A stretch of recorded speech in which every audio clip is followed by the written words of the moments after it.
मेरा नाम दीपा है।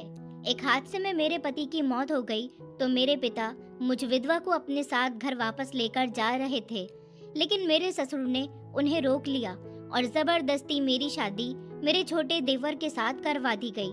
देवर मुझे कभी मुंह नहीं लगाता था, मैं सिर्फ उस घर में एक नौकरानी बनकर रह रही थी।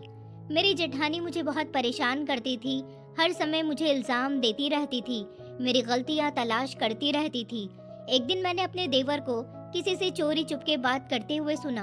मुझे समझ नहीं आया कि आखिर वो इतनी रात को चोरी चुपके किससे बात कर रहा है, लेकिन जब मैंने कान लगाकर ध्यान से उसकी बात सुनी तो मेरे पैरों तले से जमीन निकल गई और मेरा कलेजा मुंह को आ गया, क्योंकि उसने ही मेरे पति की। मैं एक मामूली सी शक्लो सूरत वाली और बहुत ही सीरियस रहने वाली लड़की थी। मेरा संबंध मिडिल क्लास फैमिली से था। हम 3 बहनें और 2 भाई थे। मैं अपने सभी भाई बहन में सबसे बड़ी थी। हमारे घर के हालात ना तो बहुत अच्छे थे और ना ही बहुत बुरे थे। बस 2 वक्त का खाना सुकून और इज्जत से मिल जाता था। हमारी जिंदगी मामूली सी थी मगर अच्छी गुजर रही थी। मगर हमारे समाज का ये उसूल है कि बेटी के जवान होते ही पिता के कंधे का बोझ भारी हो जाता है। जैसे जैसे मैं बड़ी हो रही थी, मेरे पिता के माथे पर परेशानी की लकीरें बढ़ती जा रही थी। वो अक्सर रातों को जागकर मेरी माँ से दहेज और शादी के खर्चे के बारे में बातें करते रहते थे, जो मैं दीवार के पास से सुनकर चुपके चुपके रोती रहती थी। मेरी किस्मत अच्छी थी या शायद मेरे माता पिता के आशीर्वाद का असर था कि मेरा रिश्ता बहुत अच्छे और इज्जतदार परिवार में तय हो गया था। वो लोग भी हमारे ही तरह मिडिल क्लास थे, मगर लड़का कनाडा में काम करता था और वहाँ एक अच्छी कंस्ट्रक्शन कंपनी में स्टेबल था। शादी वाले दिन जब मैं दुल्हन के रूप में थी और मेरी आंखों में ढेर सारे सपने थे, तो मेरे पिताजी मेरे पास आए और मेरे सर पर हाथ रखा और भारी आवाज में बोले, दीपा बेटी, पराया घर है, जुबान और आंखें नीची रखना। इज्जत और सब्र ही औरत का जेवर होता है। मेरी शादी बहुत धूमधाम से तो नहीं हुई थी, मगर बहुत ही इज्जत के साथ हुई थी। मैं दुल्हन बनकर जब अपने ससुराल आई तो मुझे लगा कि मैं दुनिया की सबसे खुश नसीब लड़की हूँ। ये ससुराल क्या था, मोहब्बत का दलदल था। मुझे घर में वो इज्जत मिली जिसे शायद मैंने सपने में भी नहीं देखा था। मेरी सास ने दरवाजे पर ही मेरा हाथ थाम लिया था, मुझे गले से लगाया और मेरा माथा चूम लिया। फिर कहने लगी कि मेरी बहू सबसे सुंदर है। मेरे बेटे अंशुमन की पसंद तो लाखों में एक है। आज से तुम मेरी बहू नहीं बल्कि बेटी हो। अब मेरी 2 बेटियां हो गई हैं। मेरी 2 नंदे भी थी जो कि उम्र में मुझसे छोटी थी, मेरे आगे पीछे फिरती रहती थी। और मेरी एक जेठानी भी थी, मेरे पति के बड़े भाई मुकुल भैया की पत्नी ज्योति भाभी। और नंदू से बड़ा एक देवर था, वो भी लगभग जवान ही था, उसका नाम ऋषभ था। अंशुमन एक बहुत ही सुलझे हुए और नरम व्यवहार और मोहब्बत करने वाले इंसान थे। शादी के बाद वो 3 महीने तक मेरे पास हिंदुस्तान में ही रहे थे। उनके साथ बिताए हुए ये 3 महीने मेरे लिए जिंदगी के सबसे खूबसूरत दिन थे। एक रात छत पर बैठे हुए अंशुमन ने मेरा हाथ थाम कर कहा था कि दीपा, मैं जानता हूँ कि मेरा परदेश में नौकरी करना आसान नहीं है। पहले मैं अकेला था, यहाँ मेरी फैमिली थी, सब एक दूसरे का ख्याल रखते थे। लेकिन अब मेरी जिंदगी से तुम जुड़ गई हो, यहाँ तुम्हें अकेले रहना पड़ेगा।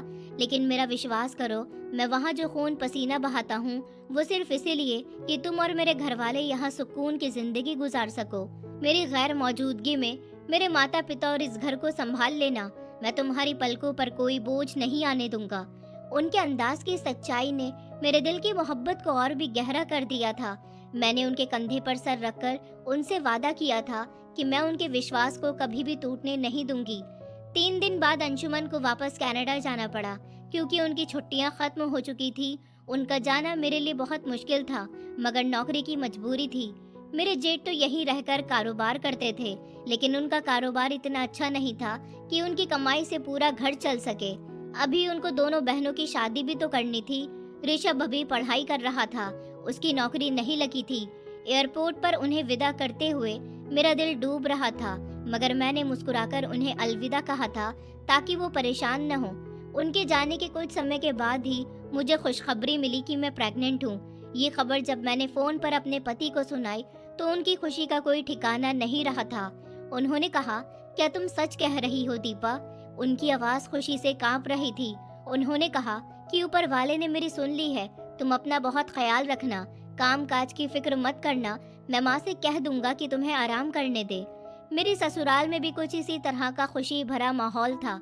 सास ने तो जैसे मुझे पलकों पर बिठा लिया था।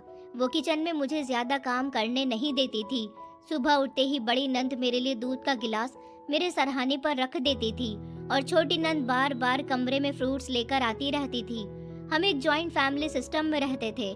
मेरी जेठानी के भी 2 बच्चे थे।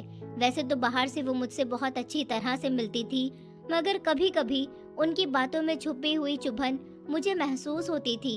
एक दिन जब मैं अंशुमन के भेजे हुए पैसों से अपने लिए कपड़े मंगवा रही थी, तो वो मेरे पास बैठी मुस्कुराकर बोली, बड़े मजे हैं तुम्हारे तो। तुम्हारा पति ज्यादा कमाने वाला है और ज्यादा कमाई करने वाले पति की पत्नी के तो नखरे ही अलग होते हैं। मुकुल की सैलरी में तो महीना भी बड़ी मुश्किल से पूरा होता है। मैंने जल्दी से कहा, भाभी, अंशुमन सिर्फ मेरे लिए थोड़ी कमाते हैं, ये सब तो आपका भी है, आप जो चाहे ले लीजिए। मेरी इस बात पर वो खिल उठी थी, मगर उनकी आंखों में छुपा हुआ लालच मैं उस समय समझ नहीं सकी थी। ऊपर वाले ने मुझे प्यारा सा बेटा दिया था। बेटे के जन्म पर घर की खुशियों को 4 चांद लग गए थे। बेटे का नाम मैंने आर्यन रखा था। अंशुमन तो जैसे दीवाने हो गए थे। वो वीडियो कॉल पर घंटों अपने बेटे को देखते रहते थे।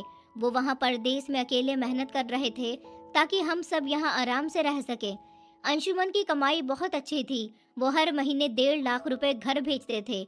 उस रकम से न सिर्फ मेरा और आर्यन का खर्चा चलता था, बल्कि पूरे ससुराल की व्यवस्था भी उसी रकम से चल रही थी। मेरे ससुर शुगर और हार्ट के पेशेंट थे। उनकी महंगी दवाइयाँ, घर का राशन, बिजली के बिल, देवर की पढ़ाई का खर्च, जेठ के बच्चों की फीस और नंदों के लिए दहेज का सामान इकट्ठा करना, यहाँ तक कि मेरी जेठानी की फरमाइशें भी अंशुमन की भेजी हुई रकम से पूरी होती थी।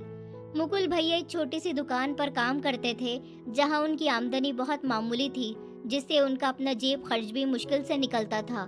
घर में जो भी नया सामान आता था, जो भी फंक्शन होता था, सबका खर्च अंशुमन के भेजे हुए ड्राफ्ट पर होता था। महीने की पहली तारीख को जब बैंक का मैसेज आता, तो घर के हर मेंबर के चेहरे पर रौनक आ जाती थी। मेरे सास, ससुर और नंदे मेरी इतनी इज्जत शायद इसीलिए करते थे कि मैं उस सोने की चिड़िया की पत्नी थी। वक्त गुजरता गया।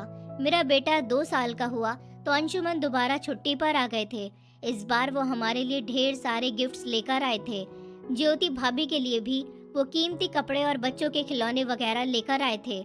ज्योति भाभी गिफ्ट देखकर खुशी से फूले नहीं समाती थी और बार बार अंशुमन की तारीफ करती थी कि ऊपर वाला तुम्हें लंबी जिंदगी दे, तुम हो तो इस घर में सब कुछ पॉसिबल है। मेरी जेठानी के ये शब्द उस समय मुझे किसी आशीर्वाद की तरह लगते थे, मगर बाद में मुझे उनका असली मकसद समझ आ गया था। मेरे पति दोबारा वापस जाने लगे तो ऊपर वाले ने मुझे फिर से माँ बनने की खुशी दी थी। इस बार अंशुमन की वापसी मामूली दिनों जैसी नहीं थी। जब वो जाने के लिए तैयार हुए तो एक अजीब सी उदासी उनके चेहरे पर छाई हुई थी। वो दोबारा से आर्यन को गोद में उठाते, उसे प्यार करते और फिर मुझे हसरत भरी नजरों से देखते। हालांकि वो पहले भी कई बार जा चुके थे, मगर इस बार उनका दिल नहीं चाह रहा था। गेट पर पहुंचकर वो रुके और पलटकर मेरे पास आए। उन्होंने मेरे सर पर हाथ रखा और रोती हुई आवाज में बोले, दीपा, अपना और बच्चों का बहुत ख्याल रखना। न जाने क्यों इस बार मेरा दिल बहुत घबरा रहा है, जैसे मैं कुछ छोड़कर जा रहा हूँ। मैंने मुस्कुराते हुए उन्हें तसल्ली दी और कहा, आप बस ठीक से पहुँच जाइए, हम सब यहाँ पर ठीक हैं, आप प्लीज परेशान मत होइए। वो अपने बेटे को सीने से लगाकर रो पड़े थे। उनके आंसू देखकर मेरा दिल भी दहल गया था, लेकिन मैंने खुद को संभाले रखा था ताकि वो कमजोर न पड़े। गाड़ी स्टार्ट हुई और वो हाथ हिलाते हुए नजरों से गायब हो गए। मुझे क्या पता था कि ये हाथ अब कभी मेरे सर पर मोहब्बत से नहीं रखा जाएगा। अंशुमन का काम कनाडा में बहुत अच्छा था। वो हर महीने काफी सारी सैलरी घर भेजते थे और सारे ही पैसे मेरे ससुर के अकाउंट में आते थे और घर की सारी व्यवस्था वहीं से चलती थी।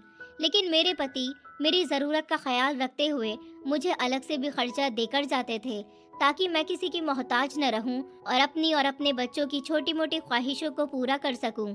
ससुराल में सबकी आंखों में जो मेरी इज्जत थी, वो दरअसल इसी खुशहाली की वजह थी। उनके जाने के बाद मैं अपने कमरे में आई तो बेड पर वो लिफाफा रखा हुआ था जो अंशुमन जाते हुए मुझे दे गए थे। मैंने उसे उठाया ही था कि मेरी जेठानी कमरे में दाखिल हुई। मेरी नजरें सीधी मेरे हाथ में मौजूद लिफाफे पर जम गईं। उन्होंने कहा, अरे वाह। वो नेगेटिव मुस्कुराहट के साथ बोली, देवर जी तो जाते जाते भी अपनी पत्नी की जेब गरम कर गए। सच कहूँ तो दीपा, तुम बहुत ही खुशकिस्मत हो। मेरे पति तो महीना भर दुकान पर रगड़ते हैं, तब जाकर इतने पैसे बनते हैं जितने पैसे तुम्हारा पति तुम्हें खर्च के लिए दे जाता है। मैंने मुस्कुराकर लिफाफा अलमारी में रख दिया और कहा कि भाभी, ये पैसे मेरे अकेले के थोड़ी हैं, आपके बच्चों के लिए भी हैं। अंशुमन हमेशा कहते हैं कि आर्यन और आपके बच्चों में कोई फर्क नहीं है। मेरी बात सुनकर मेरी जेठानी के होठ बंद हो गए थे और वो कमरे का जायजा लेते हुए बोली, हाँ हाँ, ये तो ऊपर वाले की कृपा है कि इस घर में अंशुमन है, वरना मुकुल और ऋषभ तो इस घर का कुछ नहीं कर सकते। उन लोगों से तो बिजली का बिल भी नहीं दिया जाएगा। फिलहाल तुम आराम करो, मैं जाकर खाना बनाती हूँ। अंशुमन को गए अभी सिर्फ 2 दिन ही गुजरे थे। मैं कमरे में बैठी बेटे को सुला रही थी और आने वाले बच्चे के लिए स्वेटर बुन रही थी कि अचानक फोन की घंटी बजी। दोपहर का टाइम था, घर में खामोशी थी। लैंडलाइन की वो लगातार बजती हुई घंटी हवा में एक अजीब सा डर पैदा कर रही थी। मैंने सोचा शायद अंशुमन अपने ठीक से जाने की खबर देने के लिए ही कॉल कर रहे होंगे। मैं खुशी खुशी उठकर बाहर लाउंज की तरफ जाने लगी, लेकिन मुझसे पहले मेरे ससुर फोन उठा चुके थे। मैं दरवाजे की आड़ में खड़ी हो गई थी। उन्होंने कहा, हेलो, मैं आजाद पाल बोल रहा हूँ। मेरे ससुर की आवाज में मामूली सा ठहराव था। दूसरी तरफ से कुछ कहा गया जिसे सुनकर मेरे ससुर के चेहरे का रंग एकदम से फक पड़ गया था। उनके हाथ कांपने लगे और उनके माथे पर पसीने के कतरे दिखाई देने लगे। उन्होंने कहा, क्या कह रहे हैं आप? कौन सा एक्सीडेंट? मेरा बेटा अंशुमन। उनकी आवाज गले में अटक गई। अचानक बाहर से शोर की आवाज आने लगी। मैं घबराकर बाहर निकली तो देखा कि मेरे ससुर के हाथ में फोन था और वो जमीन पर बैठ गए थे। घर में कोहराम मचा हुआ था। फोन का रिसीवर झूल रहा था और उसमें से अभी भी किसी की आवाज आ रही थी। क्या हुआ पिताजी, सब ठीक तो है? मैंने धड़कते हुए दिल के साथ पूछा। मेरे कदम बहुत भारी हो चुके थे। मुकुल भैया जो अभी दुकान से खाना खाने आए थे, वो कमरे से बाहर आ गए और ऋषभ जो अपने कमरे में सो रहा था, वो भी दौड़कर अपने पिता की तरफ लपका। क्या हुआ है पिताजी, बोलिए तो कुछ। मेरे ससुर ने कांपती हुई उंगलियों से फोन की तरफ इशारा किया। ऋषभ ने तभी फोन का रिसीवर कान से लगाए। कुछ लम्हे तो खामोशी रही, फिर ऋषभ के मुंह से एक जोरदार चीख निकली और वो वहीं दीवार के सहारे लड़खड़ा गया था। मुकुल भैया ने उसे संभाला। मेरी सास और नंदे भी रो रही थी। मेरी छोटी नंद ने मुझे रोते हुए देखा और जोर से चीखी, कहने लगी, भाभी, भैया, अंशुमन भैया की गाड़ी का एक्सीडेंट हो गया। मेरे कानों में सीटियां बजने लगी थी। एक्सीडेंट? कैसा एक्सीडेंट? उन्हें तो चोट नहीं आई ना? वो ठीक तो है ना? मैं पागलों की तरह सवाल कर रही थी, मगर कोई मुझे जवाब नहीं दे रहा था। सब दहाड़े मार मार कर रो रहे थे। मेरी सास सीना पीटती हुई कमरे से बाहर आ गई। हाय मेरा जवान बेटा, कोई तो मुझे बताओ कि मेरा बेटा कैसा है। ऋषभ ने बड़ी मुश्किल से खुद को संभाला था। उसकी आंखें लाल हो चुकी थी और अंदाज टूटा हुआ था। वो मेरे करीब आया, मेरे कंधे पर हाथ रखा, मगर उसके मुंह से शब्द नहीं निकल रहे थे। मैंने कहा, ऋषभ, मुझे बताओ ना, क्या हुआ है? अंशुमन ठीक तो है ना? बस उनको मामूली सी चोट आई होगी ना? मैं ऋषभ की शर्ट पकड़कर उसे झंझोड़ने लगी। मेरा दिल कह रहा था कि कुछ बहुत बुरा हो चुका है, मगर मेरा दिमाग मानने को तैयार ही नहीं था। फिर मेरे ससुर ने कांपती हुई आवाज में वो शब्द कहे जो किसी भी सुहागन के लिए मौत का परवाना होते हैं, दीपा बहू, अंशुमन अब इस दुनिया में नहीं रहा। ऊपर वाले ने उसे अपने पास बुला लिया है। ये शब्द सुनते ही मेरे पैरों तले से जमीन निकल गई थी। छत घूमने लगी थी और आंखों के आगे अंधेरा छा गया था। ये खबर मुझ पर किसी कयामत की तरह टूटी थी। मुझे लग रहा था जैसे किसी ने मेरे सीने से मेरा दिल नोच लिया हो। मैं चीखना चाहती थी, मगर आवाज मेरे गले में ही दबकर रह गई थी। मेरा वो मजबूत सहारा, जिसके दम पर मैं दुनिया से लड़ने की ताकत रखती थी, वो पल भर में टूट चुका था। मैं वहीं जमीन पर गिर गई थी। आर्यन जो शोर सुनकर जाग गया था, वो रोता हुआ मेरे पास आया और मुझसे लिपट गया।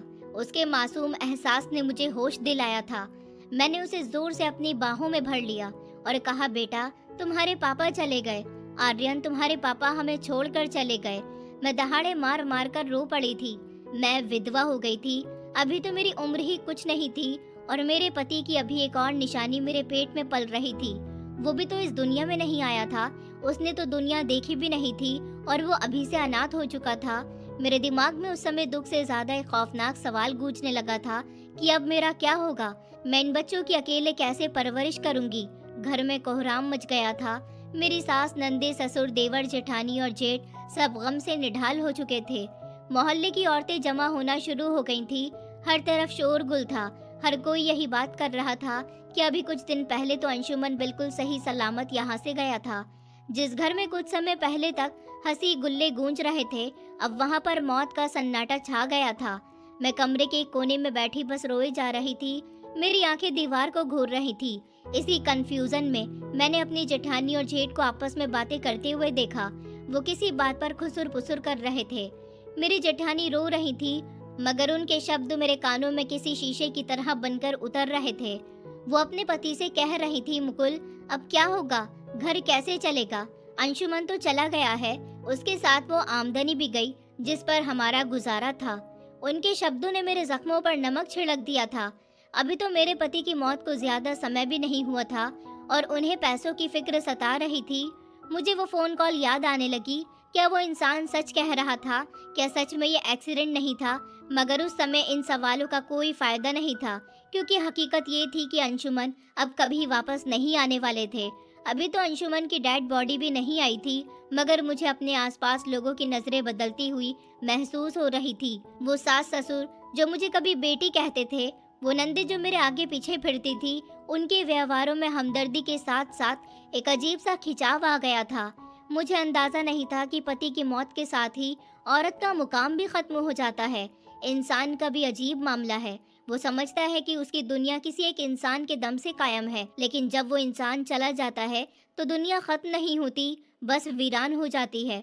मैंने भी यही सोचा था कि मैं कैसे जिंदगी जीऊंगी, मगर दिल को एक ही दिलासा दिया था कि ऊपर वाला मेरे लिए कोई ना कोई बेहतर रास्ता जरूर निकालेगा। अंशुमन की डेड बॉडी घर आने में 2 दिन लग गए थे। वो 2 दिन हम सब पर सालों की तरह गुजर रहे थे। घर में लोगों की भीड़ लगी हुई थी। हर कोई एक नज़र मेरे पति को देखना चाहता था। हर आने जाने वाले की नजरें सवालिया निशान बन चुकी थी। आखिरकार वो लम्हा आ ही गया था जिसका डर था। बाहर एम्बुलेंस के सायरन की आवाज गूंजी और घर में कोहराम मच गया। मेरे पति की डेड बॉडी को जब घर के आंगन में रखा गया तो जैसे मेरे सर पर आसमान टूट पड़ा था। मेरी सास जो 2 दिन से पत्थर बनी बैठी थी, बेटे का चेहरा देखते ही दहाड़े मार मार कर रो पड़ी। मेरा अंशुमन, मेरा लाडला, मेरा बेटा चला गया। बेटा, तुमने तो वादा किया था कि अब की बार जब तुम आओगे तो अपनी दोनों बहनों की शादी करवाओगे। अब तुम्हारी बहनों की शादी कैसे होगी बेटा? मैं भीड़ के बीच लड़खड़ाती हुई अपने पति की डेड बॉडी के पास पहुंची। अंशुमन का चेहरा सुकून से भरा हुआ था, जैसे वो अभी उठकर मुस्कुरा देंगे। मैंने कांपते हुए हाथों से उनका माथा छुआ था। वो बर्फ की तरह ठंडे हो रहे थे। मैंने रोते हुए उन्हें देखा और कहा, अंशुमन उठिए ना, देखिए ना, हमारा बेटा आपको बुला रहा है। आप तो उसे रोता हुआ भी नहीं देख सकते थे ना? मैं पागलों की तरह उनसे बातें कर रही थी। मेरा देवर और जेठ दोनों ही भाई गम में डूबे हुए थे। मुकुल भैया तो दीवार से टेक लगाकर खामोशी से रो रहे थे। उनके कंधों पर अब पूरे परिवार की जिम्मेदारी जो आ गई थी, और शायद वो इस बोझ को महसूस भी कर रहे थे। लेकिन मेरी जेठानी ज्योति भाभी का व्यवहार कुछ अजीब सा था।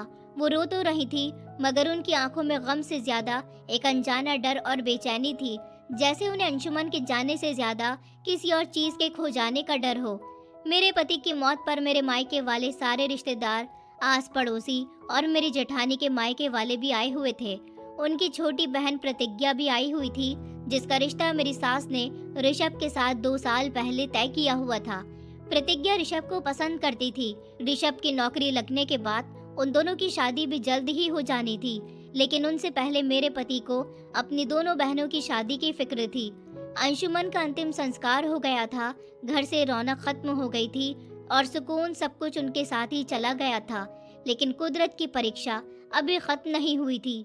मेरे पति की मौत ने मेरी सास को अंदर से खोखला कर दिया था। वो ब्लड प्रेशर की पेशेंट थी। बेटे का गम बर्दाश्त न कर सकी। अभी अंशुमन के अंतिम संस्कार को 2 दिन ही हुए थे कि घर में दूसरी कयामत टूट पड़ी। सुबह के समय जब मेरी बड़ी नंद सास को जगाने गई तो वो बिस्तर पर लाचार पड़ी हुई थी। डॉक्टर को बुलाया गया, मगर वो इस दुनिया से जा चुकी थी। सासू माँ भी चली गई थी। छोटी नंद ने चीख मारी। मेरे ससुर जो जवान बेटे की मौत पर कमर झुकाए बैठे थे, पत्नी की मौत ने भी उन्हें जीते जी मार दिया था। 1 हफ्ते के अंदर इस घर में 2 लोगों की मौत हुई थी। वो घर जो कभी मोहल्ले की मिसाल था, अब वहाँ सिर्फ मौत का सन्नाटा और गम था। मैं खुद तो जैसे पत्थर की हो चुकी थी। मुझे समझ नहीं आ रहा था कि किसका दुख बनाऊं, अपने सुहाग का या इस औरत का जिसने मुझे अपनी बहू नहीं बेटी माना था। वो मेरे लिए भी मेरी माँ से बढ़कर थी। आर्यन मुझे देखकर रोता था। मैं उसे सीने से लगाती तो मेरे अपने आंसू उसके चेहरे पर गिरते थे। मेरी सास का अंतिम संस्कार निपटा तो हकीकत का पहाड़ सामने आ खड़ा हुआ था। मेरी जिंदगी एक ही कमरे तक रह गई थी, जहाँ सिर्फ मैं थी, मेरा अनाथ बेटा था और पेट में पलने वाली अनाथ जान। एक रात जब सब सो चुके थे तो मुझे मेरे जेठ और जेठानी के कमरे से ऊंची ऊंची आवाज़ें सुनाई दे रही थी। मैंने दरवाजे के करीब कान लगाकर सुनने की कोशिश की। हालांकि ये बुरी आदत थी, मगर हालात ने मुझे शक्की बना दिया था। मुकुल, अब ये घर कैसे चलेगा? ये आवाज़ मेरी जेठानी की थी। अंशुमन तो 1.5 लाख रुपए महीने के भेजता था। तुम्हारी सैलरी में तो बच्चों की फीस भी पूरी नहीं होती। अब दो दो परिवार का बोझ तुम अकेले कैसे उठाओगे? ऋषभ को भी बोलो कि वो जल्द से जल्द अपनी नौकरी का इंतजाम करे। दीपा तो कमरे में बैठ गई है, कमरे से बाहर ही नहीं निकलती। उसका और उसके बच्चों का खर्च कहाँ से आएगा? मुकुल भैया की आवाज़ धीमी और थकी हुई थी। ज्योति, ऊपर वाले से डरो। अभी मेरे भाई की मौत को ज़्यादा समय भी नहीं हुआ और तुम्हें पैसों की पड़ी है। वो मेरे भाई की निशानी है। मैं भूखा रह लूँगा, मगर उन्हें तकलीफ नहीं होने दूंगा। जज्बात से पेट नहीं भरते, मुकुल भैया ने भाभी से कड़वे अंदाज में कहा। तो भाभी ने जवाब दिया, जब तुम्हारे अपने बच्चे खाने को तरसेंगे तब पूछूंगी। हमें कुछ सोचना होगा, वरना हम सब सड़क पर आ जाएंगे। मैं अपने अंधेरे कमरे में बैठी कांप उठी थी। जिस 1.5 लाख रुपए ने हमें जोड़े रखा था, उसके बंद होते ही रिश्तों की असल शक्लें सामने आने लगी थी। अब न जाने मेरे साथ क्या क्या होने वाला था। मुझे डर लगने लगा था कि ये गरीबी और मजबूरी मुझसे मेरे बच्चे न छीन ले। एक दिन मेरे पिताजी मुझे लेने आ गए। उन्हें देखकर मैं खुद पर काबू न कर सकी और उनके सीने से लगकर बच्चों की तरह रो पड़ी। उन्होंने कहा, बस करो मेरी बेटी, ऊपर वाले को यही मंजूर था। उन्होंने मेरे सर पर हाथ रखते हुए कहा, बेटी अपना सामान पैक कर लो, मैं तुम्हें और आर्यन को लेने आया हूँ। तुम्हारा यहाँ क्या काम है? यहाँ पर तो काफ़ी लोग हैं, यहाँ तुम्हारा रहना ठीक नहीं है। मैं तुम्हें अपने साथ ले जाऊँगा। मैं हैरानी से पिताजी की तरफ देखने लगी। एक लम्हे के लिए मुझे लगा शायद मैं कोई सपना देख रही हूँ। मैंने कांपती हुई आवाज़ में कहा, पिताजी आप ये क्या कह रहे हैं? आप मेरे खर्चे कैसे पूरे करेंगे? एक बच्चा मेरे पास है और दूसरा इस दुनिया में आने वाला है। महंगाई के इस दौर में आप अपनी दवाइयों का खर्चा मुश्किल से उठाते हैं, मेरा बोझ कैसे उठाएंगे? पिताजी ने भीगी हुई आंखों से मुस्कुराते हुए कहा, बेटी मुझे तुम्हारी फिक्र होती है। हम रूखी सूखी कैसी भी खा लेंगे, मगर मैं तुम्हें यहाँ पर लवारिसों की तरह नहीं छोड़ सकता। चलो शाबाश, तैयारी करो। मैंने बड़ी मुश्किल से अपने कुछ कपड़े समेट लिए थे और बच्चों का सामान भी बैग में डाल लिया था। अभी हम आंगन में पहुंचे ही थे कि मेरे ससुर की गरजदार आवाज़ ने हमारे कदम रोक दिए थे। रुक जाओ दीपा बहू। मेरे ससुर जी व्हील चेयर पर बैठे हुए थे, मगर उनकी आवाज़ में वही पुरानी कड़क थी। उन्होंने कहा, मैं इनको कहीं नहीं जाने दूंगा, ये मेरा पोता है। पिताजी ने बेबसी से कहा, आज़ाद जी मैं आपकी इज्जत करता हूँ, मगर अब मेरी बेटी का यहाँ रहना ठीक नहीं है। इसका पति नहीं रहा, इस घर में देवर और जेठ है। मैं अपनी बेटी को यहाँ कैसे छोड़ दूँ? ससुर जी ने गहरी सांस ली और अपनी छड़ी ज़मीन पर मारते हुए बोले, अगर ये बात है तो सुन लो। मेरे बेटे ने सारी ज़िंदगी कमाकर मेरे पूरे परिवार को पाला है। मेरे बड़े बेटे मुकुल के बच्चे जवान हो चुके हैं। उनकी परवरिश, उनकी पढ़ाई का खर्चा, खाना पीना सब कुछ अंशुमन के पैसों से होता था। वो मुकुल के बच्चों का खर्चा उठाता रहा, अपने छोटे भाई को पढ़ाया और बहनों के लिए भी इतना दहेज इकट्ठा करके चला गया कि सिर्फ रिश्ता लगने की देर है, शादी तो चुटकियों में हो जाएगी। अब हमारा भी फर्ज बनता है कि हम उसकी पत्नी और उसके बच्चों के लिए कुछ करें। शोर की आवाज़ सुनकर घर में मौजूद सारे सदस्य ही बाहर आ गए थे। सब हैरान और परेशान खड़े हुए थे कि आखिर ससुर जी क्या कहना चाहते हैं। आंगन में ऋषभ भी खामोशी से खड़ा हुआ था। अचानक मेरे ससुर जी ने ऋषभ की तरफ उंगली उठाई। फैसले भरे अंदाज में बोले, ऋषभ तुम्हें आज और इसी समय दीपा से शादी करनी होगी। ये शब्द किसी धमाके से कम नहीं थे। ऋषभ डरकर पीछे हट गए और बोला, पिताजी ये आप कैसी बातें कर रहे हैं? ये मेरी भाभी है, मेरे भैया की विधवा हैं। मैं इनसे शादी कैसे कर सकता हूँ? प्रतिज्ञा क्या कहेगी? मेरे साथ सगाई हो चुकी है उसकी। मेरे ससुर जी ने कहा, लोगों की परवाह छोड़ो, भाई की विधवा है, लेकिन अब तुम्हारा भाई जिंदा नहीं है। तुम्हारे भाई ने घर में सबके लिए बहुत कुछ किया। अगर ये अपने पिता के घर चली गई तो मेरे बेटे के बच्चे दर दर की ठोकरें खाएंगे। जिस भाई ने तुम्हें पिता की तरह पाला, आज तुम उसके बच्चों को बेसहारा छोड़ दोगे। मैं तो ये सब सुनकर शॉक्ड रह गई थी। मेरे पति के अलावा किसी और मर्द का ख्याल भी मेरे लिए पाप था। मैं चीखना चाहती थी कि मुझे ये फैसला मंजूर नहीं है, लेकिन फिर मेरी नज़र आर्यन पर पड़ी, जो अपने दादा की व्हीलचेयर पकड़कर खड़ा हुआ था। आंगन में जैसे भूचाल आ गया था। ज्योति भाभी दौड़ती हुई घर के अंदर से आईं। उनकी बहन भी उनके साथ थी और ससुर जी के सामने खड़े होकर कहने लगी, ये आप क्या कर रहे हैं पिताजी? मुकुल, आप तो कुछ कहिए। ऋषभ, तुम खामोश क्यों हो? बोलते क्यों नहीं हो? कह दो कि तुम इससे शादी नहीं करोगे। मेरी बहन से तुम्हारी सगाई हो चुकी है, तुम उसके होते हुए इससे शादी कैसे कर सकते हो? प्रतिज्ञा भी आगे बढ़ी और रोते हुए कहने लगी कि मैं ऐसा नहीं होने दूंगी ऋषभ, तुम मेरे हो। वो दहाड़े मार मार कर रो रही थी। उसका दुख अपनी जगह सच्चा था। वो ऋषभ को पसंद करती थी। उन दोनों का रिश्ता पक्का हो चुका था और मेरी दोनों नंदों की शादी होते ही उन दोनों की शादी भी होने वाली थी। मैं सर झुकाकर मुजरिमों की तरह खड़ी हुई थी। मेरे ससुर ने व्हीलचेयर घुमाई और ज्योति भाभी को देखकर बोले, ज्योति बहू, अकल से काम लो जरा। तुम्हारी बहन की सिर्फ सगाई हुई है मेरे बेटे के साथ, इसकी शादी तो कहीं और भी हो सकती है। लेकिन ये देखो, अंशुमन के बच्चों का क्या होगा? अगर दीपा यहाँ से चली गई तो मेरे पोते पोती रूल जाएंगे। और याद रखना, ये तुम्हारे बच्चों की फीसें, घर का राशन, ये सब अंशुमन की कमाई से ही चलता था। आज अगर उसके परिवार को हमने निकाल दिया तो ऊपर वाला हमें कभी माफ नहीं करेगा। मेरी जेठानी ससुर जी की बात सुनकर ठिठक गईं, मगर उनकी आंखों में गुस्सा और नफरत कम नहीं हुई थी। वो मेरी तरफ पलटी और जहर भरी नजरों से मुझे देखा। कहने लगी, तो ये औरत इस घर में मेरी बहन की जगह लेना चाहती है, इसे इसी घर की रोटी तोड़नी है तो ठीक है। उन्होंने फैसले भरे अंदाज में कहा, मैं अब किसी से कोई बात नहीं करूंगी, बल्कि मेरी एक शर्त है। उनकी बात सुनकर आंगन में सन्नाटा सा छा गया था। सबकी नजरें ज्योति भाभी पर जम गई थी। ससुर जी ने कहा, शर्त? कैसी शर्त? ज्योति भाभी ने उंगली मेरी तरफ उठाकर कहा, ठीक है, ऋषभ की शादी दीपा के साथ हो जाएगी ताकि दुनिया वालों का मुंह बंद हो सके और इसके बच्चों को बाप का नाम मिल जाए। लेकिन ऋषभ सिर्फ इसका नाम का पति रहेगा। वो इसका बच्चा पैदा होते ही मेरी बहन से शादी कर लेगा और इसे छोड़ देगा। ये सिर्फ दुनिया वालों के लिए इसकी पत्नी होगी, लेकिन उसकी असली पत्नी मेरी बहन ही होगी। और यहाँ तक कि ऋषभ और दीपा का कोई शारीरिक संबंध भी नहीं होगा। ये सुनकर सबके रोंगटे खड़े हो गए थे और प्रतिज्ञा तो गुस्से से चिल्ला उठी, दीदी, ये आप क्या कह रही हो? आप इस शादी के लिए क्यों राजी हो रही हो? मैं ऋषभ को इसके साथ नहीं बांट सकती। वो सिर्फ मेरा है और मेरी ही उसके साथ शादी होगी। मेरी जेठानी ने उसे समझाया और कहा कि मैंने जो शर्त रखी है, अगर ये लोग उसके मुताबिक चलते हैं तो ठीक है, वरना मैं भी इस घर में नहीं रहूंगी और अपने बच्चों को लेकर हमेशा हमेशा के लिए चली जाऊंगी। मेरे पिताजी गुस्से से आगे बढ़ने लगे तो मैंने उनका हाथ पकड़ लिया। मुझे तो वैसे भी अंशुमन के सिवा किसी से लगाव नहीं था। मेरे लिए ये शर्त बेइज्जती नहीं बल्कि एक ढाल थी। ज्योति भाभी के समझाने पर प्रतिज्ञा मान गई थी, लेकिन उसने भी अपनी कुछ शर्तें रखी।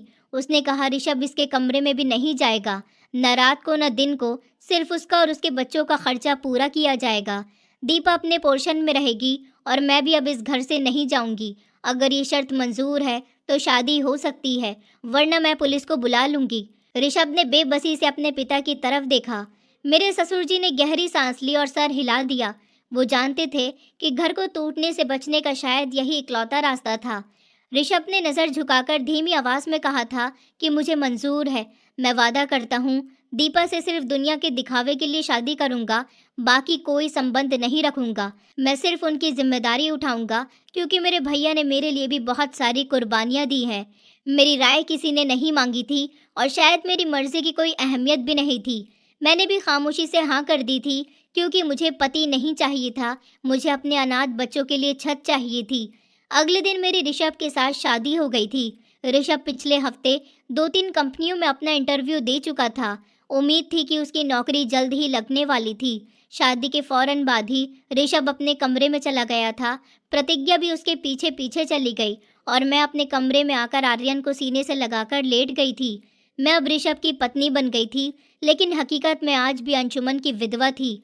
मेरे कमरे का दरवाज़ा बंद था और उस दरवाजे के उस पार मेरी ज़िंदगी की एक और नई कठिन परीक्षा शुरू हो चुकी थी, जहां मुझे एक ऐसी पत्नी बनकर रहना था जिसका पति होकर भी नहीं था।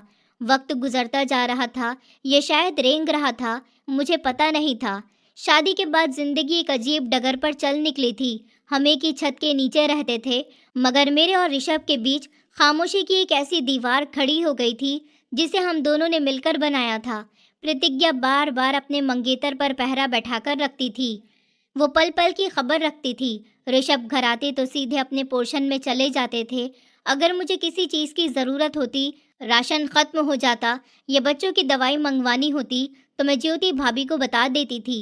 वो ये बात ऋषभ तक पहुंचा देती थी और वो मुझे सामान लेकर दे देता था। ऊपर वाले की कृपा से उसकी जल्द ही नौकरी भी लग गई थी और मेरी दोनों नंदों का रिश्ता भी तय हो गया था। दोनों भाइयों ने मिलकर फैसला किया था कि इन दोनों की शादी जल्दी कर देंगे, इसलिए दोनों की शादी 3 महीने के बाद की फिक्स हो गई थी। ऋषभ मेरे सामने आने से भी कतराते थे। शायद उन्हें अपनी मंगेतर से किए गए वादे का मान रखना था, या फिर वो खुद भी मुजरिम महसूस करते थे। इसी कठिन माहौल में मेरी दोनों नंदों की शादी हो गई और वक्त इतनी रफ्तार के साथ गुजरा कि ऊपर वाले ने मुझे एक बेटी दी। बेटे के जन्म पर जिस घर में जश्न भरा माहौल था, वहाँ मेरी बेटी के आने से एक मामूली सी खामोशी थी। ऋषभ ने अस्पताल का खर्चा उठाया था, लेकिन वो मेरी बेटी को गोद में लेने की भी हिम्मत नहीं कर सका। वो दूर खड़ा बस देखता रहा, जैसे वो उसके भाई की नहीं बल्कि किसी अजनबी की बेटी हो। मुझे दुख ज़रूर हुआ था, लेकिन मैंने अपने दिल को समझा लिया था कि यही मेरा और मेरे बच्चों का नसीब है। अभी मेरी बेटी कुछ महीने की ही हुई थी कि हमारे ससुर भी इस दुनिया से चल बसे थे। एक वही इकलौता सहारा थे जो इस घर में मेरी ढाल बनते थे, जो ज्योति भाभी और उनकी बहन की तेज़ बातों के आगे दीवार बन जाते थे। वो भी हमें छोड़कर चले गए। थे। ससुर जी के जाने के बाद तो जैसे इस घर में मैं बिल्कुल अजनबी होकर रह गई थी। अब प्रतिज्ञा का व्यवहार और भी सख्त हो गया था। वो बात बात पर मुझे जलील करती थी कि मैं उसके मंगेतर के टुकड़ों पर पल रही हूँ, और वो बार बार ऋषभ से भी झगड़ा कर रही थी कि बस अब इस औरत की डिलीवरी हो गई है, इसे डाइवोर्स दे दो। लेकिन ऋषभ अभी मुझे डाइवोर्स नहीं दे रहा था। और ज्योति भाभी अक्सर किचन में बर्तन पटकते हुए कहती कि मेरे पति और देवर के टुकड़ों पर पल रही है, वरना आज के दौर में कोई किसी को एक समय का खाना भी नहीं देता। मैं खामोशी से सब सुन लेती थी। मुझे वैसे भी किसी मर्द की ज़रूरत नहीं थी और ना ही मुझे ऋषभ में कोई दिलचस्पी थी। मेरी ज़िंदगी का मकसद सिर्फ मेरे बच्चे थे, आर्यन और मेरी बेटी अनु। मैं दिन भर अपने कमरे में रहती थी, बच्चों को पढ़ाती थी, सिलाई करके अपना वक्त गुजारती थी। ऋषभ और मेरा आमना सामना महीनों तक नहीं होता था। अगर कभी आंगन में गुजरते समय नज़र पड़ जाती तो वो जल्दी से नज़र झुका लेता था और मैं रास्ता बदल देती थी। पूरा 1 साल वो प्रतिज्ञा को टालता रहा। उसने मुझे डिवोर्स नहीं दी और प्रतिज्ञा से भी शादी नहीं की। प्रतिज्ञा भी यहाँ से जाने का नाम नहीं ले रही थी। मैं खुद को एक जिंदा लाश की तरह महसूस करने लगी थी। न कोई खुशी होती थी, न कोई उम्मीद थी, लेकिन मुझे नहीं पता था कि खामोशी का ये समंदर अपने अंदर एक बहुत बड़ा तूफान छुपाए बैठा है। एक रात जब सब सो रहे थे, मुझे आंगन में किसी के कदमों की आहट सुनाई दी। मैं डर गई कि शायद कोई चोर है। मैंने हिम्मत करके खिड़की से थोड़ा सा पर्दा हटाकर बाहर का नज़ारा देखा तो मेरी जान गले में अटक गई थी। आंगन में ऋषभ खड़ा हुआ था, लेकिन वो अकेला नहीं था। उसके साथ एक अजनबी आदमी खड़ा हुआ था जिसने सर पर कैप पहन रखी थी और वो साए में छुपा हुआ था। वो दोनों बहुत धीमी आवाज़ में बातें कर रहे थे, लेकिन ऋषभ के चेहरे पर हवाइयाँ उड़ी हुई थी। मैंने सांस रोककर खिड़की के शीशे से कान लगा दिए। अजनबी आदमी ने ऋषभ के कंधे पर हाथ रखा और कुछ ऐसा कहा जो मुझे साफ सुनाई दे गया, लेकिन ऋषभ का जवाब मेरे कानों से टकराया तो मेरे पैरों तले से ज़मीन निकल गई। देखो, मैंने वो सब किया जो तुमने कहा था। भैया का एक्सीडेंट और भाभी से शादी, ये सब हो गया है। अब मेरा पीछा छोड़ दो। अगर दीपा को थोड़ी भी भनक पड़ गई तो सब खत्म हो जाएगा। मैंने कांपते हुए हाथों से पर्दा छोड़कर पीछे हट गई। अंशुमन का एक्सीडेंट, ये शादी, ये सब प्लान था। मेरा दिमाग आउट हो चुका था। क्या मेरा देवर, मतलब मेरा पति, उसने पहले मेरे पति की जान ली थी। मेरे पैरों में जैसे जान नहीं रही थी। मैं गिरती पड़ती अपने कमरे से बाहर निकली और पागलों की तरह आंगन की तरफ भागी। मेरी जुबान पर सिर्फ एक ही सवाल था कि क्या मेरा मददगार ही मेरा कातिल है। जैसे ही मैं आंगन में पहुंची, वो अजनबी जा चुका था और ऋषभ दीवार से टेक लगाकर सर पकड़े खड़ा हुआ था। उसके चेहरे पर डर के गहरे साए थे। मुझे देखते ही वो हड़बड़ा गया और कहने लगा, आप यहाँ इस समय? उसकी आवाज़ कांप रही थी। मैं उसके करीब गई और पूरी ताकत से चिल्लाकर बोली, कौन था वो आदमी और तुम किस साजिश की बात कर रहे थे? क्या तुमने मेरे अंशुमन को मारा है? मेरा सवाल सुनकर ऋषभ के चेहरे का रंग फक पड़ गया। उसकी आंखें फटी की फटी रह गईं। उसने कहा, ये आप क्या कह रही हो? होश में तो हो। मैं अपने भाई के साथ ऐसा क्यों करूँगा? मैंने कहा, मैंने सब सुन लिया है। तुम कह रहे थे कि वो एक्सीडेंट, ये शादी, ये सब एक प्लान था। बताओ मुझे सच क्या है, वरना मैं अभी सबको जमा कर लूँगी। मैं रो रही थी। ऋषभ ने तड़प कर मेरा हाथ पकड़ा और मुझे खींचते हुए बरामदे के साए में ले गया और कहने लगा, प्लीज़ धीरे बोलो। अगर घर में कोई जाग गया तो तूफान खड़ा हो जाएगा। आप गलत समझी हो। उसने अपनी जेब से एक फोल्ड किया हुआ कागज़ निकाला और मेरे हाथ में थमा दिया। उसके हाथ कांप रहे थे, उसकी आंखों में आंसू तैर रहे थे। उसने कहा, ये पढ़ो, ये वो फाइल है जो वो आदमी मुझे देने आया था। वो कोई कातिल या ब्लैकमेलर नहीं था। अंशुमन भैया का कनाडा का सबसे करीबी दोस्त और डॉक्टर है। मैंने वो कागज़ खोला। वो एक मेडिकल रिपोर्ट थी। इंग्लिश में लिखे हुए शब्द मेरी समझ से बाहर थे, मगर नीचे हिंदी में अंशुमन की हैंडराइटिंग मौजूद थी, जिसमें लिखा हुआ था, मेरे भाई ऋषभ, डॉक्टर ने जवाब दे दिया है। मेरा कैंसर आखिरी स्टेज पर है। मेरे पास ज़्यादा समय नहीं है। मैं नहीं चाहता कि दीपा मुझे बिस्तर पर पड़े या रगड़ते हुए देखे और सारी ज़िंदगी इसी तकलीफ़ में गुजार दे। दीपा और सभी घर वालों को मेरे एक्सीडेंट का बताना, ताकि किसी को भी मेरी बीमारी का पता ना चल सके। मुझे पता है मेरी ज़िंदगी के बहुत कम दिन रह गए हैं। मेरी एक आखिरी वसीयत है, मेरी पत्नी और मेरे बच्चों को अकेला मत छोड़ना। मेरे छोटे भाई, मैं सबसे ज़्यादा तुमसे प्यार करता हूँ। दीपा बहुत मासूम है। वो मायके के करीब या ज़माने की ठोकरें बर्दाश्त नहीं कर पाएगी। मेरी खातिर, सिर्फ मेरी खातिर उससे शादी कर लेना, ताकि वो इज्जत से हमारे घर में रह सके। ये शब्द मेरी नज़रों के सामने धुंधलाने लगे थे। कागज़ मेरे हाथ से छूट कर गिर गया था। मैंने सर उठाकर ऋषभ की तरफ देखा, जो अब बच्चों की तरह रो रहा था। भैया को अपनी बीमारी का पता चल गया था। ऋषभ ने हिचकियाँ लेते हुए बताया, उस दिन भैया का कार एक्सीडेंट नहीं हुआ था। ड्राइविंग करते समय अचानक उनकी तबीयत बहुत ज़्यादा ख़राब हो गई थी। वो आदमी जो अभी आया था, वो भैया का डॉक्टर और दोस्त था। वो मुझे भैया का ये आखिरी लेटर और बाकी सामान देने आया था। मैंने उसे कहा था कि ये राज राज ही रहे, क्योंकि अगर आपको पता चला कि भैया किस तकलीफ़ में दुनिया से गए हैं, तो शायद आप जी नहीं पाती। वो रुका और एक गहरी सांस लेकर बोला, और ये शादी भी मेरी ख्वाहिश नहीं थी। ये अंशुमन भैया की आखिरी ज़िद थी। मैंने तो प्रतिज्ञा का दिल दुखाया है और आपकी नज़रों में भी गिर गया, सिर्फ इसीलिए कि मैं अपने मरते हुए भाई का वादा पूरा कर सकूं। मैं कातिल नहीं हूं। मैं तो उस बोझ तले दबा हुआ हूं, जिसे मैं किसी के साथ बता भी नहीं सकता था। मैं खामोश खड़ी थी। जिस इंसान को मैंने अभी कुछ लम्हे पहले कातिल समझा था, वो दरअसल एक मसीहा निकला था, जो अपनी इज्जत और सुकून दांव पर लगाकर मेरे बच्चों की छत बचा रहा था। मुझे अपने आप पर, अपनी सोच पर घिन आ रही थी। ऋषभ ने आंसू साफ किए और सीरियस होकर बोला, प्लीज़, ये सीक्रेट मेरे और आपके बीच रहना चाहिए। घर में किसी को कुछ पता नहीं चलना चाहिए कि भैया बीमारी से मरे थे, वरना इंश्योरेंस के पैसों की प्रॉब्लम हो जाएगी और आपके बच्चों का भविष्य खराब हो जाएगा। मैंने जो किया सिर्फ भैया के लिए किया। फिर वो वहाँ से अपने कमरे में चला गया और मैं वहीं आंगन में खड़ी चांद को देखती रही। आज मेरे दिल से ऋषभ के लिए नफरत खत्म हो गई थी और उसकी जगह एक अनजानी से इज्जत और हमदर्दी ने ले ली थी। मगर मुझे नहीं पता था कि कुदरत अभी मेरी और परीक्षा लेने वाली है। एक ऐसी परीक्षा जो प्रतिज्ञा की गैर मौजूदगी में होगी, जो मेरे और ऋषभ के रिश्ते की नई बुनियाद रखेगी। उस रात की सच्चाई ने मेरे दिल की दुनिया बदल दी थी। वो ऋषभ जिसे मैं कल तक मजबूरी का रिश्ता और अपने अकेलेपन का जिम्मेदार समझती थी, अब मुझे एक समझदार इंसान दिखाई देने लगा था। वो इंसान जो अपने भाई के आखिरी वादे की लाज रखने के लिए अपने ही घर में अपनी पसंदीदा औरत को कड़वी कसीली बातें सुना रहा था, अपने ईगो को ठेस पहुंचा रहा था और चुपचाप परिवार का बोझ उठा रहा था। उसके लिए मेरे दिल में इज्जत का जज्बा और भी बढ़ चुका था। अगली सुबह जब मैंने बालकनी से उसे बाइक साफ करते हुए देखा, तो दिल चाहा कि जाकर उसे थैंक यू बोलूं कि उसने मेरे बच्चों को रुलने नहीं दिया। लेकिन हमारे बीच समझौते की दीवार इतनी ऊंची थी कि मैं चाहकर भी उससे बात नहीं कर सकती थी। प्रतिज्ञा का पहरा अभी भी इतना ही सख्त था। दिन गुजर रहे थे कि अचानक एक दिन ज्योति भाभी के मायके से फ़ोन आ गया और उनकी माँ की तबीयत बहुत ज़्यादा ख़राब हो गई। दोनों बहनों को मजबूरन अपनी माँ से मिलने के लिए गाँव जाना पड़ा। उन दोनों का ही जाना बहुत ज़रूरी था, क्योंकि दोनों एक ही घर की बेटियां थीं। प्रतिज्ञा को अपनी माँ की तबीयत की फ़िक्र से ज़्यादा इस बात की फ़िक्र लगी हुई थी कि वो पीछे घर में मुझे और ऋषभ को अकेला कैसे छोड़ेगी। वो सारा दिन इसी कन्फ्यूज़न में थी कि वो घर जाए या ना जाए। आखिरकार माँ की तबीयत ज़्यादा ख़राब होने पर उसे जाने का फ़ैसला करना ही पड़ा।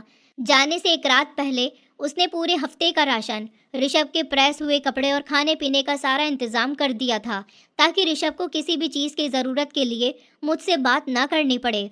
रात के खाने पर मैं अपने कमरे में थी, मगर प्रतिज्ञा की ऊंची आवाज़ साफ सुनाई दे रही थी, जो वो ऋषभ को वार्न करते हुए बोल रही थी। ऋषभ, मैं एक हफ्ते के लिए जा रही हूँ। मैंने सब कुछ तैयार करके फ्रिज में रख दिया है। खबरदार, जो तुमने ऊपर वाले पोर्शन का रुख भी किया, अगर मुझे पता चला कि मेरी गैर मौजूदगी में तुमने दीपा से बात भी की है, तो मुझसे बुरा कोई नहीं होगा। ऋषभ की आवाज़ धीमी और सुकून भरी थी।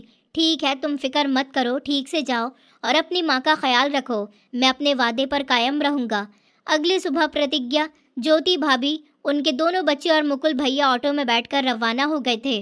प्रतिज्ञा कहकर गई थी कि वो वापस ज़रूर आएगी, और जाते जाते भी वो एक शक भरी नज़र मेरे कमरे के बंद दरवाजे पर डालना नहीं भूली थी। उनके जाने के बाद घर में एक अजीब सा सुकून छा गया था। ये 2 साल में पहला मौका था कि घर में कोई नहीं था और मैं अपने बच्चों के साथ अकेली थी। ऋषभ रोज़ की तरह अपने ऑफिस चले गए थे। मैंने खुद को बच्चों के साथ कमरे में बंद कर लिया था। मुझे डर था कि कहीं कोई गलत फहमी पैदा ना हो जाए। शाम हुई तो मौसम अचानक ख़राब हो गया। ठंडी हवा चलने लगी और आसमान पर गहरे बादल छा गए। आर्यन, जो सुबह से कुछ सुस्त लग रहा था और शाम होते होते बिल्कुल बेहाल हो गया, मैंने उसे गोद में उठाया तो मेरा कलेजा मुंह को आ गया। उसका शरीर तप रहा था, उसे तेज़ बुखार था। मैंने घर में मौजूद दवाई उसे पिला दी थी, मगर कोई फ़र्क नहीं पड़ा था। रात गहरी होने लगी और बाहर मूसलाधार बारिश शुरू हो गई। आर्यन की हालत बिगड़ती जा रही थी। वो बुखार से बेहोशी की कंडीशन में कुछ बड़बड़ा रहा था। मैं अकेली जान, बाहर तूफानी बारिश में गोद में तपता हुआ बच्चा। मुझे कुछ समझ नहीं आ रहा था कि क्या करूं। मेरे पास मोबाइल तक नहीं था कि किसी को फ़ोन कर सकती। नीचे वाले पोर्शन में ऋषभ मौजूद थे। मैंने कांपते हुए हाथों से कमरे का दरवाज़ा खोला और सीढ़ियों की तरफ भागी। मैंने हिम्मत करके ऋषभ के कमरे का दरवाज़ा बजाया। बाहर तेज़ बारिश का शोर था और अंदर मेरा दिल डूब रहा था। कुछ लम्हों के बाद दरवाज़ा खुला। ऋषभ सामने खड़ा हुआ था। उसकी आंखों में नींद और चेहरे पर हैरानी थी। मुझे इस समय और वो भी इस हालत में अपने दरवाजे पर देखकर हड़बड़ा गया था। उसने कहा, सब खैर तो है, क्या हुआ? मैंने कहा, ऋषभ, आर्यन की हालत बहुत ख़राब है। उसे बहुत तेज़ बुखार है। वो न जाने क्या क्या बड़बड़ा रहा है। मैं बहुत बुरी तरह से रो रही थी। आर्यन का नाम सुनते ही ऋषभ के चेहरे से नींद गायब हो गई थी। वो एक लम्हे की भी देर किए बिना नंगे पैर ही मेरे साथ ऊपर की तरफ भाग गया था। कमरे में पहुंचकर जब उसने आर्यन को तपते हुए शरीर और उसे बेहोशी की हालत में देखा, तो उसके अंदर का पिता तड़प उठा था। उसने जल्दी से आके बढ़कर आर्यन को सीने से लगा लिया और कहा, आर्यन बेटे, आंखें खोलो, पापा तुम्हारे पास है। उसने घबराकर मुझे देखा और कहने लगा, ये ब्लैंकेट इसे उड़ा लो, हमें अभी अस्पताल जाना होगा। उस समय उसे प्रतिज्ञा का डर नहीं था। ये डर भी नहीं था कि उसने प्रतिज्ञा से वादा किया था। उसके सामने सिर्फ भाई की निशानी थी, जो तकलीफ में थी। हम तूफानी बारिश में भीगते हुए अस्पताल पहुंचे। डॉक्टर ने चेकअप के बाद तेज़ बुखार का इंजेक्शन लगाया और दवाई देते हुए कहा कि घबराने की बात नहीं है, बस बुखार सर को चढ़ गया है, पट्टियाँ कीजिए, उतर जाएगा। वापसी का सफ़र खामोशी में कटा। जब हम घर पहुंचे तो रात के पिछले पहर का सन्नाटा था। ऋषभ आर्यन को गोद में उठाकर सीधे मेरे कमरे में ही आ गया था। उसने उसे वहीं मेरे बेड पर लेटा दिया था। अभी भी उसका शरीर गर्म था। ऋषभ ने वहीं बैठकर ठंडे पानी की पट्टियाँ शुरू कर दी थी। मैं कोने में सिमटी हुई खड़ी थी। ऋषभ थका हुआ लग रहा था, फिर भी वो खुद ही आर्यन के बराबर में लेट गया, ताकि उसे तसल्ली रहे कि कोई पास है। मैंने ये नज़ारा देखा तो दिल में अजीब सी हलचल हुई। ये वही जगह थी जहाँ कभी अंशुमन लेटा करते थे। आज ऋषभ को वहाँ देखकर मुझे कोई अजनबियत महसूस नहीं हुई थी, बल्कि एक सहारे का एहसास हुआ था। वक्त गुजरता रहा। लगभग 1 घंटे के बाद आर्यन की सांसें बहाल हुई थी और वो गहरी नींद में सो गया था। ऋषभ ने सावधानी से अपना हाथ आर्यन के सर से हटाया और धीरे से उठकर खड़ा हो गया। वो दरवाजे के पास पहुंचकर रुक गया और एक लम्हे देखता रहा, फिर अचानक से पीछे पलटकर मेरी तरफ आया। उसकी आंखों में मैंने पहली बार एक अजीब सी नमी और शर्मिंदगी देखी थी। वो मेरे सामने आकर खड़ा हो गया और धीमी मगर भरपूर आवाज़ में बोला, मुझे माफ़ कर देना दीपा। मैं चौंक कर खड़ी हो गई। मैंने कहा, किस लिए? तुम तो मेरी मदद कर रहे हो। उसने नज़रें झुका ली और कड़वाहट से मुस्कुराते हुए बोला, मैं सच में नाम का पति हूँ और आपका कोई हक भी पूरा नहीं कर सकता।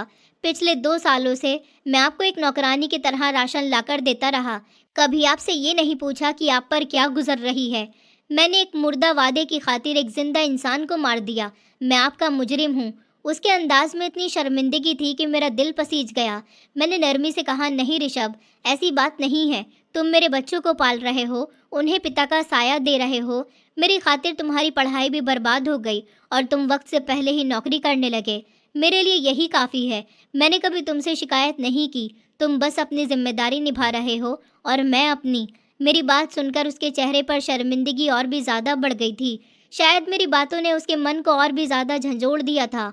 वो कुछ देर खामोश रहा, फिर मुझे देखते हुए बोला, मैं कुछ कहना चाहता हूँ मगर शब्द साथ नहीं दे रहे। आपकी ये खामोशी और सब्र मुझे अंदर से खा रहा है। उसने गहरी सांस ली और बोला, आज आर्यन की तकलीफ ने मुझे एहसास दिलाया कि मैं कितना गलत था। फिलहाल आप आराम करो। वो तेजी से पलटकर कमरे से बाहर निकल गया। मैं वहीं सोफे पर बैठी रह गई। मुझे अंदाज़ा नहीं था कि आज की रात और मेरे कहे हुए उन कुछ शब्दों ने ऋषभ के अंदर 2 साल से सोए हुए मर्द को जगा दिया था। अगली सुबह हमारे घर के माहौल में अजीब सा तनाव था। दोपहर के समय ज्योति भाभी और उनकी बहन वापस आ गई थी। उनकी माँ की तबीयत में अब काफ़ी सुधार आ गया था, मगर ऋषभ का चेहरा बिल्कुल सीरियस था। उसने प्रतिज्ञा की किसी भी बात का जवाब नहीं दिया, बस खामोशी से उसे देखता रहा। जब सब अपने अपने कमरों में चले गए तो ऋषभ ने प्रतिज्ञा को सोफे पर बैठने का इशारा किया। प्रतिज्ञा, बैठो, मुझे तुमसे बहुत ज़रूरी बात करनी है। प्रतिज्ञा के माथे पर शिकन आ गई थी।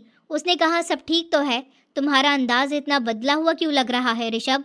ऋषभ ने गहरी सांस ली और मेरी तरफ देखा, मैं जो किचन के दरवाजे पर खड़ी थी। फिर उसने प्रतिज्ञा की आंखों में आंखें डालकर वो बात कह दी जो पिछले 2 साल से उसके सीने में दफन थी। उसने कहा, प्रतिज्ञा, मुझे माफ़ कर देना। मैं तुम्हारा दिल नहीं दुखाना चाहता, लेकिन मैं ये पाप और अपने सर नहीं ले सकता। दीपा के साथ इन 2 सालों में बहुत अन्याय हुआ है, वो भी सिर्फ तुम्हारी वजह से और तुम्हारी हर नाजायज़ शर्त के लिए। देखो, ये सच है कि मैं तुमसे मोहब्बत करता था, लेकिन जब से मेरी शादी दीपा के साथ हुई है, मेरे दिल में उसके लिए हमदर्दी और मोहब्बत बढ़ गई है। मैं तुमसे माफ़ी चाहता हूँ और यही कहना चाहता हूँ कि दीपा मेरी पत्नी है और मेरे भैया की विधवा थी, लेकिन अब वो मेरी धर्म पत्नी बन चुकी है। कल रात जब आर्यन बीमार हुआ और मैंने दीपा की लाचारी देखी तो मुझे एहसास हुआ कि मैं कितना बड़ा जुल्म कर रहा हूँ। प्रतिज्ञा गुस्से से खड़ी हो गई। ऋषभ, तुम पागल हो गए हो। तुम मेरी मोहब्बत से इनकार कर रहे हो। तुम अपने वादे से फिर रहे हो, उसने तेज़ आवाज़ में कहा। तो ऋषभ ने जवाब दिया, मैं ऐसे हर वादे से मुकर जाऊंगा जिसकी वजह से ऊपर वाला मुझे मुजरिम बना दे। मैं तुमसे शादी नहीं करूंगा। दीपा और उसके बच्चों के साथ अन्याय नहीं होने दूंगा। मेरे भाई ने सारी ज़िंदगी हमारे लिए बहुत कुछ किया, कभी अपनी खुशियों के बारे में नहीं सोचा और हमारी खुशियाँ और हमारी ख्वाहिशें पूरी करने के लिए खुद परदेश में रहे। मैं अपने ऐसे भाई के परिवार को दर दर की ठोकरें खाता हुआ नहीं देख सकता। तुम्हारा क्या है? आज तुम मुझसे मोहब्बत करती हो, कल किसी और से करने लगोगी क्योंकि तुम शादीशुदा नहीं हो। मेरी शादी दीपा के साथ हो चुकी है। दीपा मेरे भाई की विधवा होने के साथ साथ मेरी पत्नी भी बन गई है। एक बार उसकी ज़िंदगी बर्बाद हो गई है, मैं अब दोबारा उसकी ज़िंदगी बर्बाद नहीं करूँगा। जो गलतियाँ मुझसे हुई उसके लिए मैं ऊपर वाले से माफ़ी मांग चुका हूँ, लेकिन अब ऐसा और नहीं होने दूँगा। मैं दीपा को इस घर में हक देकर ही रहूँगा। मैं उसे अपनी पत्नी मानूंगा और उसके सुख दुख में हमेशा शामिल रहूँगा। 2 साल से वो कितनी तकलीफ़ अकेले बर्दाश्त कर रही है, हालांकि वो इस घर की बहू है। प्रतिज्ञा का चेहरा गुस्से से तमतमाने लगा था। वो चीखी और बोली, अगर तुमने इस औरत के करीब जाने की कोशिश भी की तो याद रखना ऋषभ, मैं तुम्हें छोड़ूंगी नहीं। मैं पुलिस के पास जाऊंगी, कोर्ट का दरवाज़ा खटखटाऊंगी। फिर ये मत कहना कि मैंने तुम्हारे साथ ये क्या कर दिया। ऋषभ इस बार भी नहीं डरा था और ना ही झुका था। वो सुकून भरे अंदाज में बोला, तुम्हारा फैसला है, तुम जो चाहे कर सकती हो, लेकिन मेरे हिसाब से मुझसे जितना दीपा और बच्चों के लिए होगा मैं उतना करूँगा। तुम जो करना चाहो कर सकती हो। ये सुनकर तो प्रतिज्ञा पागलों के जैसी हरकतें करने लगी थी। वो जोर जोर से चिल्लाने लगी। उसके शोर की आवाज़ सुनकर मुकुल भैया और ज्योति भाभी भी कमरे से बाहर आ गए थे और जब पूरी बात उन्हें पता चली तो उन दोनों ने भी मुझे बुरी भली बातें कहना शुरू कर दी थी। लेकिन ऋषभ ने सबको डांट दिया था कि दीपा को कोई कुछ नहीं कहेगा, वो मेरी पत्नी है, मैं उसके बारे में एक शब्द भी गलत नहीं सुन सकता। ऋषभ ने प्रतिज्ञा को घर से जाने को कहा था और कहा था कि तुम सिर्फ मेरी स्मार्टनेस पर फिदा हो गई थी। अगर मेरे पास अच्छी नौकरी ना हो और मैं कंगाल हो जाऊं तो तुम कभी मुझे मुंह तक नहीं लगाओगी। मैं ये भी बहुत अच्छे से जानता हूँ। मैं जानता हूँ कि तुम मुझसे भी सुंदर और अमीर इंसान से शादी करो ताकि तुम्हारा भविष्य बन जाए। ये सुनकर प्रतिज्ञा के चेहरे पर शर्मिंदगी आ गई थी। कुछ दिन तक तो उसकी बहन और उसने मुझे बहुत परेशान किया था। छोटी छोटी बातों पर वो दोनों मुझे जलील किया करती थी, लेकिन ऋषभ के आगे बोलने की उनकी हिम्मत नहीं होती थी। मुझे इस चीज़ से तसल्ली मिली थी कि घर में मेरा कोई अपना है। इस घर में अंशुमन के जाने के बाद किसी ने मुझे अपनाया है। वक्त गुजरता गया। जब प्रतिज्ञा की दाल नहीं गली तो वो खुद ही पीछे हट गई और कुछ समय के बाद अपने मायके चली गई। उसके मायके जाने के 3 महीने बाद ही खबर आई कि उसकी भी शादी हो गई है। ऋषभ को उसके चले जाने का कोई अफसोस नहीं था। ऋषभ को उसकी चालाकियों से ज़्यादा मेरी मासूमियत पसंद थी। अब ऋषभ का व्यवहार मेरे साथ बहुत अच्छा है। उसने मेरे बच्चों को बिल्कुल अपनी सगी औलाद की तरह समझ रखा है। रोज़ ऑफिस से शाम को जब घर आता है तो मेरा हाथ थाम कर कहता है, आज तुम्हें कोई परेशानी तो नहीं हुई? मैं शुक्रगुजार नज़रों से उसे देखती हूँ और इनकार से सर हिला देती हूँ। जिंदगी भी अजीब है, कभी ये आपसे कुछ छीन लेती है और कभी वो सब कुछ दे देती है जिसके बारे में आपने कभी सोचा भी नहीं होता। अंशुमन की मौत मेरा सबसे बड़ा दुख था, लेकिन ऊपर वाले ने ऋषभ के रूप में मुझे एक ऐसा हमसफर दिया जिसने मुझे और मेरे बच्चों को बेसहारा होने से बचा लिया। दोस्तों, उम्मीद करती हूँ आपको हमारी कहानी पसंद आई होगी। कहानी पसंद आई है तो वीडियो को लाइक करें, चैनल पर नए हैं तो चैनल को सब्सक्राइब करें और हाँ, नोटिफिकेशन बेल को ज़रूर दबाएं ताकि अगली अपडेट सबसे पहले आपको मिले।